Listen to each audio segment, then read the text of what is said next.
Well, this is a fascinating post, isn't it? Look at it. 1 million views. 2,000 commentaries. Like, there's a stadium of people watching this and commenting around it. So, you have this person is asking the question, are Zoomer men really this pathetic? And then it shows a picture of a beautiful mademoiselle, which apparently is a Florida woman. Like, you know you're in for the good stuff when you read about Florida man or Florida woman. In this case, the Florida woman, power word real name Jewel Hernandez, the jewel of the desert, was arrested yesterday after stripping naked and assaulting, it doesn't mention, but sexually assaulting her boyfriend because he didn't want sex. Right, like the way the article frames it is that she didn't want to have any extra damage on her. You know, like she didn't want to have boots. She didn't want to have power armor. So, like, she had to downgrade her power level in order to have a more equitable fight. But no, in reality, like, she actually went naked in order to practice wrestling. Not the one with Hulk Hogan, the other wrestling, the one more gay.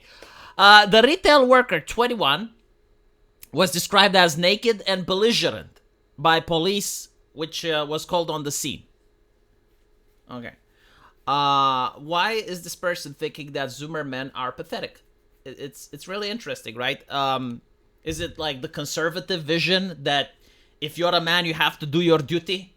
Like, you need to perform. Like, it's tied to masculinity. It's tied to virility. Like, what type of man would not be able to fulfill the role that God sent him on earth? And before you say that, a man that has a girlfriend, apparently this was her fiancé. Was the fiancé, right? So, like, they were already in a relationship. But I think I can explain why that is, right? Like, a lot of people like to be emotional when tackling this issue. Or they like to blame feminism, or they like to blame like some sort of ideological reason. When in reality, when trying to see why people would give an answer, right, rather than just be offended and dismiss the answer, try to understand where the person is coming from. Like, what is that person feeling? Like, what type of life did they have up till this point in order to look at this picture and side with the lady?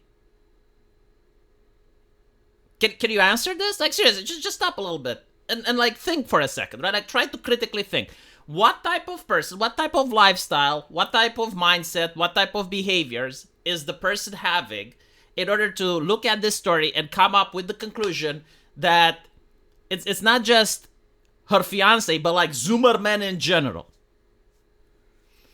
So the first thing is that the person doesn't think in individuals, right? Like, this is not an isolated case. This is a pattern. Like, he saw this in the news and he believes that on average, in general, like, most Zoomer men are behaving this way in order to, like, shame the culture, to shame society. Probably a person that's interested about birth rates, I would say. You know, like, this is an individual that's really concerned. It's like, oh, there aren't enough babies because, like, Zoomers do not do what needs to be done. But the second thing is trying to empathize with other people. Like, put yourself in their shoes and then see how you would think. And in order to do that, you have to understand that there's two types of people in the world. There are people that get no feminine attention whatsoever, and then there are people that are swarmed by female attention. Like, you notice this in high school, right? Like, think back when you were in high school or even university, and realize that you either had, like, young men that no woman wanted to touch. Like, at any party, no one wanted to dance with them. No one wanted to talk to them. They were weird. They were creepy. Like, no one wants to approach them at all. You know, the geeks, if you will. And then you have the jocks. You know, you have the Gaston. And the Gaston is surrounded by women. Like, the Gaston doesn't know how to get away from it. They're everywhere. You know, like, think about a football player or a famous person. Think about, a celebrity. Like, they're swarmed with women. Think about Justin Bieber when he was constantly being harassed by women. Right? And so you realize that there are two different peoples, and they can't really relate with each other because they assume everyone else shares their same experiences, like everyone shares the same lifestyle that they do. So, like, for a person that's sworn by women, they assume that other men, on average, are sworn by women as well. Their lifestyle is basically about choice. Like, they can choose not to be with a woman. Like, for them, it's normal. Like, the idea that they should be constrained to be with a woman is abhorrent. And they're more in line with the normal way of thinking, right? Like, for them, yeah, like, if a woman tries to force himself on a man, that's rape. End of discussion, right? It's disgusting, it's horrible, it's vile.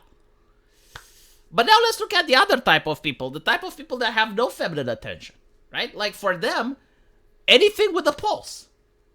And so when they see that, okay, this guy is so lucky, not only is he not the one pursuing, but like this woman is throwing himself at him and he still says no, they don't understand it. They don't get it. Like, how can this be? Like their brain short circuits. They generally do not know why this is happening. Like, look at this guy, so lucky. I wish I would be him. And when you say, I wish I would be him, you can't view the act as a bad thing. You can't say that the woman is doing something bad. That's how their mind works. Again, understanding how their mind works doesn't mean we're justifying it. It means we are capable of critical thinking. We understand where they're coming from so we can assess the problem and see if we can find a solution to it. Because it's not normal to think like that, right? Like, this is definitely sexual assault. She actually broke the law. You wouldn't want this to be your daughter. You wouldn't want to be in a relationship with a girl like this. And of course, you know, in order to make sure that society remains normal, you gotta know how to tackle the men that think differently, right? And the way to think differently is to simply open their eyes and explain, well, look, this guy probably had a lot of other women that he liked, and he doesn't like this one, you know? Like, how would you like it if you're in his position? Like, you probably wouldn't be able to be with every woman on earth at every single time. And when you're in a relationship, right, like, no matter how good looking the woman is, no matter how good she is in the sack, after a couple of months, if not years, the act of sex becomes mundane. It becomes less as impactful as it used to be in the beginning. And so, yeah, like, there will be times when you will actually want to say no. And being forced is abhorrent. Just like you're not supposed to force her, regardless if it's a marriage union or not. In this case, like, they were, apparently they were fiancés, right? And also, this is much more important to point out, I think drugs may have been involved. Like, when people act this way, to the point where they end up in the newspapers, like, there is a high chance that, yeah, like, drugs were involved, which made her think in an irrational manner. Because it's not normal. It is funny, you know, like South Park did make an episode about nice, right? Because society views it differently. Being penetrated versus being enveloped. Unfortunately, society does not view it the same. And I'm saying this by looking at the comment sections, right? By seeing what people on social media think. Normally, everyone should agree that no, it is absolutely abhorrent when it happens to men. It's absolutely abhorrent when it's happening to women. There should be no difference in our reaction. But because we see a difference, we need to understand why that is and how to convince the people that don't agree with us that we have the correct moral high ground and the correct framework. And so, you know, you wouldn't want your son to be in a position where he lands with this type of lady who is now being taken into police custody. Her name is on every paper, and when your son goes out, everyone knows what she did, you know. But yeah, so let me know what you guys think, and I'll see you in the comment section. Take care.